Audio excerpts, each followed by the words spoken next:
Hello বন্ধুরা, welcome back to our channel and welcome to our new blog. আজকে কালী পুজোর দিন সকালবেলা স্নান সেরে এখন যাচ্ছি বাবার ওখানে। আজকে কালী পুজো, তোমরা তো জানোই প্রতি বছরই আমার বাবার ওখানে খুব সুন্দর করে শ্যামা কালীর পুজো হয়। এবছরও মোটামুটি সাধ্যমতো যতটা আয়োজন করা সম্ভব সবাই মিলে করেছি। তো আজকের ব্লগটা বেসিক্যালি কালী পুজোর স্পেশাল ব্লগ হতে চলেছে, তোমরা দেখতে থাকো, আশা করি খুব ভালো লাগবে। এখন বাজারে যাবো, গিয়ে মুদিখানা বাজার কিছু বাকি রয়েছে আর তার সাথে সবজি বাজার কিছু বাকি রয়েছে, সেগুলো করে নিয়ে আমি সোজা যাব বাবার ওখানে। তারপর ওখানে গিয়ে দুপুরবেলা কিছু নিরামিষ রান্নাবান্না করবো, আর কি করছি সেগুলো সব তোমাদের সাথে শেয়ার করবো। এসেই সোজা চলে এসেছি ওপরের তলায়। আর যেহেতু আজকে বাড়ির সবাই উপোস করে রয়েছি, সেজন্য ছোট্ট এখানে নুন চিনি লেবু দিয়ে শরবত বানাচ্ছে। আর ও সবজি কেটেই রেখেছিল। আমি গিয়ে দুপুরের লাঞ্চের জন্য আলু পোস্ত, পটল আলু দিয়ে নিরামিষ তরকারি রান্না করা শুরু করে দিয়েছিলাম। আর ও আগে থেকে ডালটা করেই রেখেছিল। দুপুরে খাওয়া দাওয়ার জন্য রান্না করেছিলাম ডাল, আলু পোস্ত, পটল ভাজার, পটল আলু দিয়ে তরকারি। আজকে তো বাড়িতে সব নিরামিষ, যেহেতু পুজো। খাওয়া দাওয়া ওরা সবাই করে নিল। তারপরে আমরা এখন যাচ্ছি ঠাকুরের পুজো যেখানে হবে সেই জায়গাটায়। ওখানে গিয়ে বেলপাতার মালা গাঁথবো, কিছু কাজ রয়েছে সেগুলো কমপ্লিট করব। সব কিছু দেখতে থাকো। এখন পুজোর কাজ করতে নিচের তলায় চলে আসছি। আর এনাকে দেখছো তো, ইনি হলেন শঙ্কর দাদু। আমাদের পুজোতে এই 3-4 বছর উনি ভীষণভাবে জড়িয়ে থাকেন। উনি সাহায্য না করলে পুজোটাকে টেনে নিয়ে যাওয়া ভীষণই সমস্যাজনক হয়ে যেত। যা কিছু বাইরে থেকে জোগাড় যন্ত্র করার সব কিছু উনি করে রাখেন। আর এই যে পুজোর এখানে সমস্ত বাজার করা রয়েছে আগে থেকেই, আমরা এসে ওই দিন এই আম পাতা দিয়ে দড়ি দিয়ে বেঁধে ঠাকুরের চারপাশে যেটা দিতে হয় সেই রকম জিনিসটা রেডি করছিল। ততক্ষণেই তন্নিও স্নান করে চলে এসেছিল নিচতলায়। আর ও বেলপাতাগুলো বেছে রাখছিল, কারণ হোমের জন্য লাগে 108টা বেলপাতা, আবার মালা গাঁথতেও লাগে 108টা বেলপাতা। বেলপাতা বাছা হয়ে যাওয়ার পরে ওরা বসে পড়েছিল 108টা বেলপাতার মালা গাঁথতে। আর আমি আবারও ওপরতলায় চলে এসেছিলাম রাত্রিবেলা ঠাকুরের ভোগের জন্য যা কিছু রান্না হবে তার সমস্ত সবজিগুলো কেটে রাখার জন্য। ঠাকুরের ভোগের জন্য প্রতি বছর রান্না হয় খিচুড়ি, 5 রকম সবজির ভাজা, পনিরের তরকারি, লুচি, সুজি, পায়েস। তার জন্য যা কিছু সবজি কাটার সেগুলোই আমি বিকেলবেলা বসে কেটে নিচ্ছিলাম, কারণ সন্ধেবেলা নয়তো এত কিছুর মাঝখানে অনেকটা দেরি হয়ে যায়। তারপর সন্ধ্যের দিকে একটু বাড়িতে এসেছিলাম। আর বাড়িতে এসে মিঠাইকে নিয়ে সারা বাড়িটা প্রদীপ দিয়ে সাজিয়ে দিয়েছিলাম। আর ও তো এবছর পুজোয় প্রদীপ মোমবাতি জ্বালাতে ভীষণ আনন্দ পেয়েছে।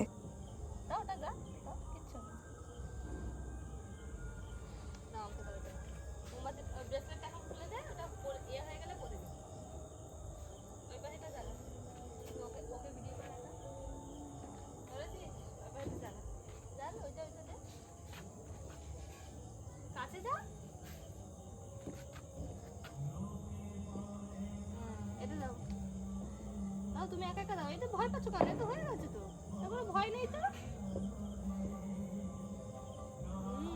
হয়ে গেছে, এটা দাও, এটার মুখে দাও।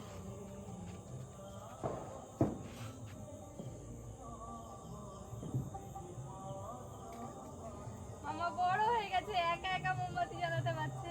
এই সময় ওটার মানে মুখে কোনো একটা অসুবিধা আছে, আমায় দাও মোমবাতি। এদিকে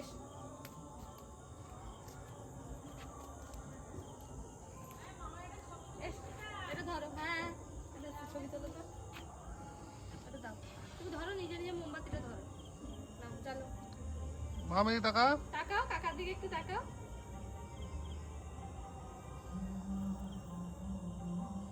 এখানে এটা দাও।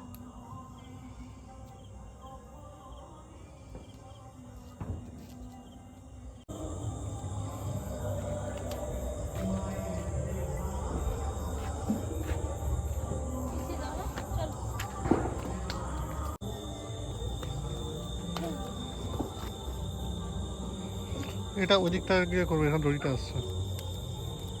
মামা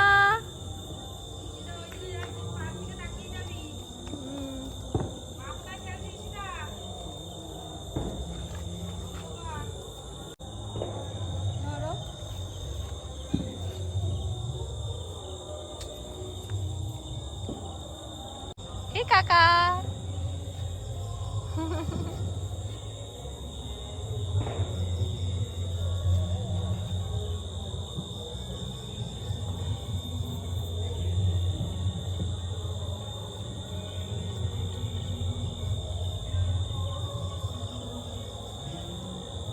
ভালো লাগছে মাম্মা।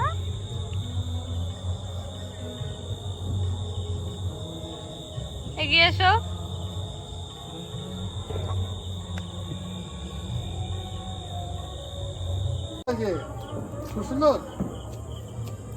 তুমি কি পরেছো ওটা? ব্রেসলেট। আর আংটিগুলো দেখিয়ে দাও। বাহ, আর এই হাতে অরেঞ্জ কালার ওটা কি?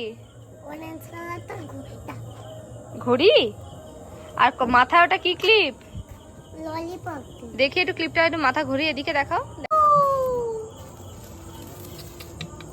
কাকার দিকে দেখা।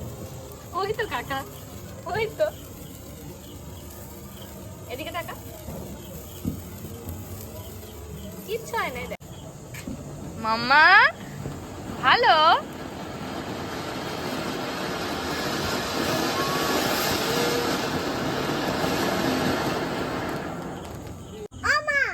এবার চটপট করে, ভয় পাবি না।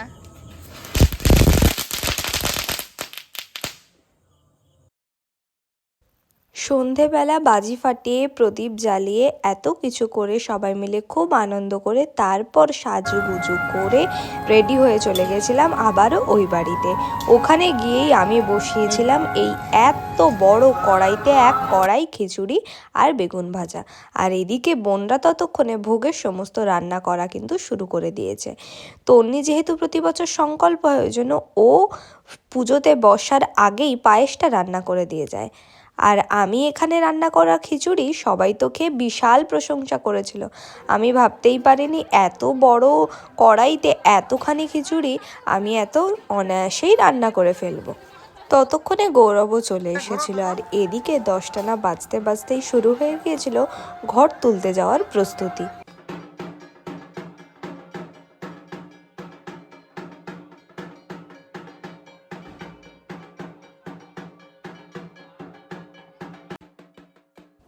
এনারা হলেন আমাদের বাড়ির পুজোর ঢাকি। আর ওই যে ছোট বাচ্চাটাকে দেখতে পাচ্ছ, ও সেই কত ছোট্টবেলা থেকে আমাদের বাড়ির পুজোতে ঢাক বাজায়। ও আগে যখন আসতো রাত্রিবেলা ও তো ঢাক বাজাতে পারতো না, ঘুমিয়ে পড়তো। আর আমার ওকে দেখলে খুব মায়া লাগতো। এবার চললাম ঘর তুলতে। আমাদের বাড়িটা যেহেতু নদীর একদমই কাছে, তাই ঘর তুলতে কিন্তু আমরা নদীতেই যাই। আর নদীতে গিয়ে বাবা আর বোন নদীতে ডুব দিয়ে স্নান করে মা গঙ্গাকে পুজোর জন্য নিমন্ত্রণ জানিয়ে আসেন। আর তোমরা কি দেখতে পেয়েছ, আমরা বাড়ির সবাই মিলে প্ল্যান করেছিলাম লাল হলুদ কম্বিনেশনের শাড়ি পরবো। আর এই যে ছোট ছোট পুচকিগুলোকে দেখছো মাঝে যে দাঁড়িয়ে আছে, সেটা আমার কাকার মেয়ে। আর বাকি দুজন ছোট্ট নাচের ক্লাসের স্টুডেন্ট। ওরা সব কিছুর সাথেই বেশ এ বাড়িতে আনন্দে যোগ দিয়ে দেয়। সেজন্য কালী পুজোতেও ওরা কিন্তু ভীষণ আনন্দ করেছে।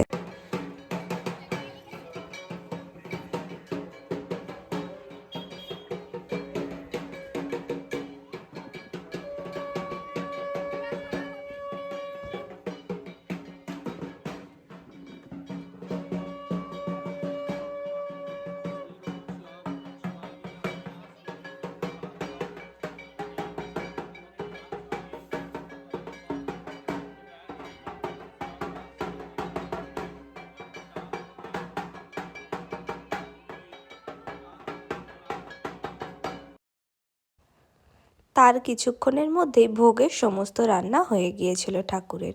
সুজি, লুচি, নাড়ু, পায়েস আর তার সাথে খিচুড়ি, চাটনি, 5 রকম ভাজা, সব কিছু রান্না কমপ্লিট হতেই আমি চলে গিয়েছিলাম ভোগ নিয়ে ঠাকুরের কাছে।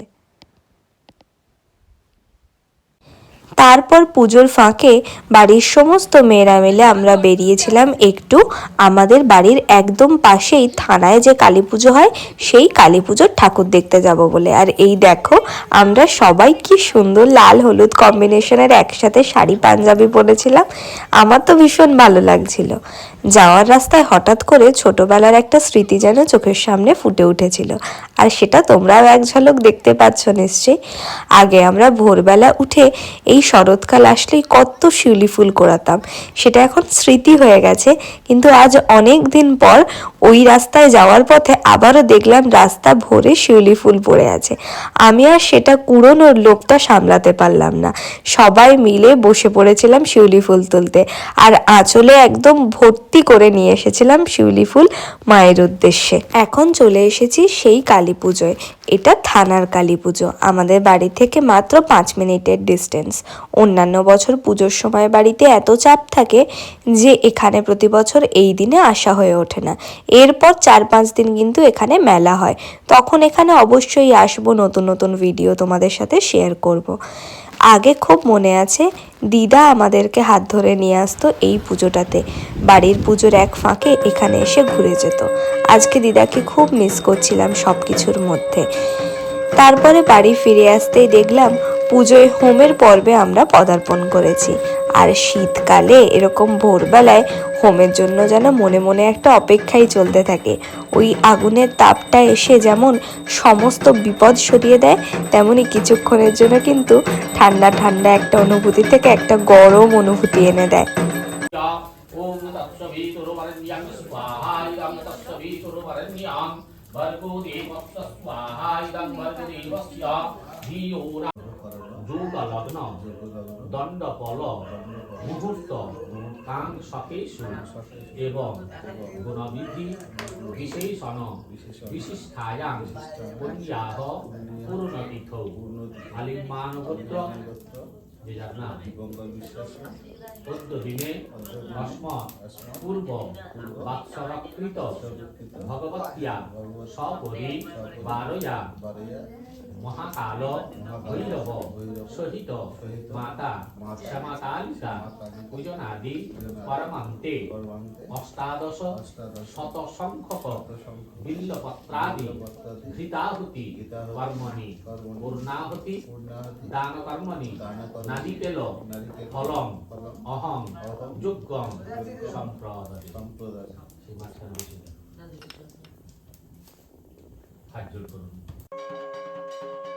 তারপর সবাই মিলে শুরু করেছিলাম 108টা প্রদীপ জ্বালানো। আগে ছোটবেলায় এই প্রদীপগুলো মাটির হাতেই বানাতাম, তারপর চলে এলো এই প্রদীপের স্ট্যান্ড। তখন আমরা সেই প্রদীপ বানানো বন্ধ করে এই স্ট্যান্ডেই আমরা প্রদীপটা জ্বালাতাম। এখন বাজে ভোর 4:30 আর আমরা চলে এসেছি পুজোর একদম শেষ পর্যায়ে। এবার হবে পুষ্পাঞ্জলি। সারাদিন উপোস করে থেকে এই পুষ্পাঞ্জলি দেওয়ার জন্যই কিন্তু অপেক্ষা থাকে। পুষ্পাঞ্জলি দিয়ে নিয়ে তারপর শুরু হবে ভোগ বিতরণ। অপবিত্র পবিত্র বা সর্বাবস্থান গতৌপি বা যশ্বরে পুণ্ডরীকাক্ষ সভাজ্যা অভ্যন্তরং শুচি নম গুরু ব্রহ্মা গুরু বিষ্ণু গুরুদেব মহেশ্বর গুরুরেব পরম ব্রহ্ম তস্মৈ শ্রী গুরবে নমঃ। নম জবা কুসুম সংকাশং কাশ্যপেয়ং মহাদ্যুতিং ধাঙ্কারিং সর্ব পাপঘন প্রণোদস্মি দিবাকর। নম বেণুন্নাদ করদ্দণ্ডং পাশাঙ্কুশ করদ্বয় ধায়েৎ কৃষ্ণ মহাবিষ্ণু ভক্তানাং সর্ব কামদং। নম গণেশ বিঘ্নেশ গিরিজা নন্দনং প্রভু মম বিঘ্ন নিহত্তাসু সর্বসিদ্ধি প্রদুভব। পুজো শেষ হতে বেজে গিয়েছিল প্রায় 5:30। পুজো শেষ হওয়ার পর সবাই মিলে ঠাকুরের ভোগ নিয়ে বসেছিলাম। আর এই ভোগ খাওয়ার জন্য একটা অসাধারণ তৃপ্তি। একে তো সারাদিন খাওয়া নেই, তারপর যখন ভোগ নিয়ে বসি অল্প খেতেই মনে হয় পেটটা যেন একদম ভরে গেল। দিনটা বেশ আনন্দে সবাই মিলে কাটিয়েছিলাম। আরও তোমাদের সাথে এরপর শেয়ার করব এই পুজোর বিসর্জন কিভাবে কাটালাম। আশা করি ভ্লগটা ভালো লেগেছে। ভালো লাগলে চ্যানেলটাকে সাবস্ক্রাইব করে ভিডিওটা লাইক করে আমার পাশে থাকবেন। আর অবশ্যই ভিডিওটা শেয়ার করতে ভুলবেন না। বেল বাটন প্রেস করে অবশ্যই আমার ভিডিওর সমস্ত নোটিফিকেশন আপনারা পেতে পারেন। Thank you for watching guys.